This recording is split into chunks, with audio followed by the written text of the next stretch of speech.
இன்றைக்கி நம்ம வீடியோவில் தஞ்சாவூர் ஸ்பெஷல் தக்காளி சூப்பு அருமையான சுவையோட எப்படி செய்யலான்னு பார்க்கலாம் வாங்க.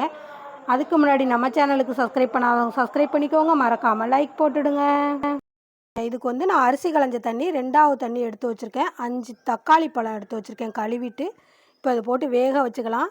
எல்லாருக்கும் ரொம்ப ரொம்ப பிடிச்ச தக்காளி சூப்பு தான் செய்ய போகிறோம். இல்லை கொஞ்சோண்டு மஞ்சத்தூளும் போட்டுக்கலாம். நான் அரிசி களைஞ்ச 2வது தண்ணி தான் எடுத்து வச்சுருக்கேன். நீங்கள் இல்லைனா பச்சை தண்ணியில் கூட நீங்கள் வேக வச்சுக்கலாம். இது இப்போ நல்லா வேகட்டும். இப்போ சூப்பை தாளிக்கிறதுக்கு 1 ஸ்பூன் பெருஞ்சீரகம், ஒரு 1/4 ஸ்பூன் அளவுக்கு ஜீரகம், ஒரு 6-7 பல் பூண்டு, ஒரு 10 மிளகு எடுத்து வச்சுருக்கேன்.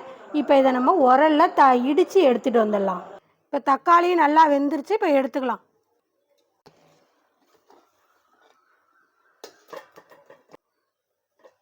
அப்படியே வாழ்த்து சொல்லிடலாமா? சொல்லிடுவோம்மா. ராஜேஷ்ங்கிறவங்களுக்கு சீக்கிரமே கல்யாணம் ஆகணும்னு சொல்லி வாழ்த்து சொல்லிவிடுங்க. எனக்கு நல்ல பொண்ணாக அமைஞ்சு சீக்கிரம் கல்யாணம் நடக்கணும்னு இந்த பாட்டி மனமாற வாழ்த்துறேன். ஜோஸ்பான் பிரதிமாங்கிறவங்களுக்கு குழந்தை இல்லைன்னு சொல்லியிருக்காங்க. அவங்க குழந்தை பாக்கியம் கிடைக்கணும், அவங்க குலதெய்வத்தையும் வேண்டிக்கிட்டேன். நானும் எல்லா சாமியும் வேண்டிக்கிறேன், குழந்தை பாக்கியம் கிடைக்கும். இந்த பாட்டி மனமாற வாழ்த்துறேன். கிருத்திகன்கிறவங்களுக்கு 1 வயசு ஆகுதான்.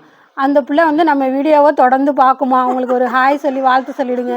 ஹாய், நீ நல்லா 100 ஆண்டுக்கு வாழணும்னு இந்த பாட்டி மனமாற வாழ்த்துற. நல்லா இருக்கும். அர்ஜுன்கிறவங்களுக்கு ஏப்ரல் 3ஆம் தேதி பிறந்தநாள்னு சொல்லியிருக்காங்க.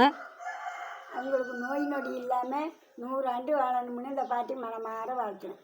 ஹரிணிங்கிறவங்களுக்கு சீக்கிரமே வேலை கிடைக்கணும்னு சொல்லியிருக்காங்க. அந்த பொண்ணுக்கு நல்ல வேலை கிடச்சி செட்டில் ஆகணும்னு இந்த பாட்டி மனமாற வாழ்த்துறேன். வாங்க வீடியோக்குள்ளே போகலாம். இப்போ இந்த தக்காளி பழத்தை மெதுவாக அந்த தோலை எடுத்துட்டு மேத்தோலை எடுத்துட்டு நல்லா அந்த மெத்தை வச்சு நல்லா கிடஞ்சி விட்ருவோம். என்னம்மா அது தக்காளி சூப்பா? ஆமாம்மா, வெயிலுக்கு தேவையில்லாம இல்லை. இந்தாண்ட வேணாம், தாளித்து விட்றேன்.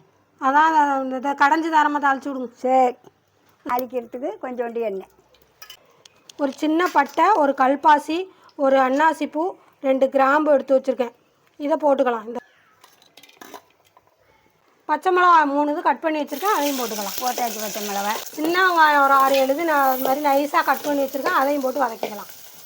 கொண்டா மிளகு சீரகத்தை கொண்டாம இந்த உரலில் இடிச்சிட்டு வந்த பெருஞ்சீரகம், ஜீரகம், பூண்டு, மிளகு, இப்போ இதை போட்டுக்கலாம். இதையும் போட்டு வதக்கி விட்டுடலாம். எல்லாம் நல்லா வாசம் வந்துட்டு ஒரு 1/4 ஸ்பூன் அளவுக்கு இஞ்சி பேஸ்ட் வச்சுருக்கேன். போடுமா அதையும்.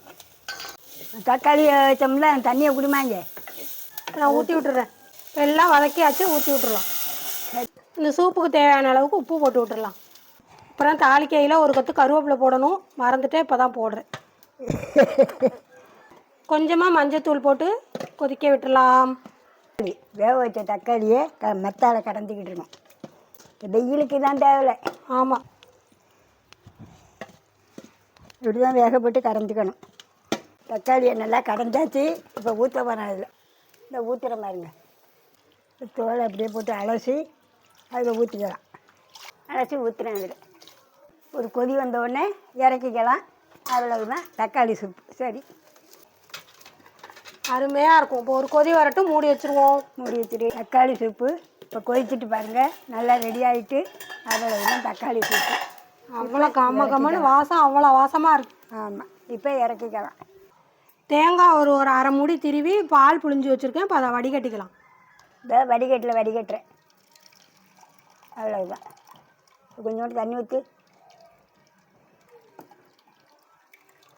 வடிகட்டிக்கணும். மிக்சியில் அடித்து லேசாக 2 சுற்று விட்டு வடிகட்டிக்க வேண்டியதுதான். கடைசியாக கொத்தமல்லி இலை கொஞ்சோண்டு கட் பண்ணி வச்சுருக்கேன், அதை போட்டுக்கலாம். இந்த தேங்காய் பால் ஊற்றுறோம் பாருங்கள், புழிஞ்சு ஊற்றுறோம் பாருங்கள். அவ்வளவுதான், ரெடி ஆகிட்டு. தக்காளி சூப்பு எப்படி இருக்குது பாருங்கள். மட்டன் சூப்பு மாதிரி அவ்வளோ வாசமாக அருமையாக இருக்குது. தக்காளி இதுதான் நம்ம ஊர் தக்காளி சூப்பு. எங்கள் வீட்டு தக்காளி சூப்பு பிடிச்சிருக்கா? இங்கே பாருங்கள் எப்படி இருக்குன்னு சூப்பு. உங்களுக்கு இந்த சூப்பு பிடிச்சிருந்தா லைக் பண்ணுங்கள், ஒரு சப்ஸ்கிரைப் பண்ணுங்க. பாய். அடுத்த வீடியோவில் பார்க்கலாம். அடுத்த வீடியோவில் பார்ப்போம். இப்போ சூப்பு சாப்பிட வாங்க.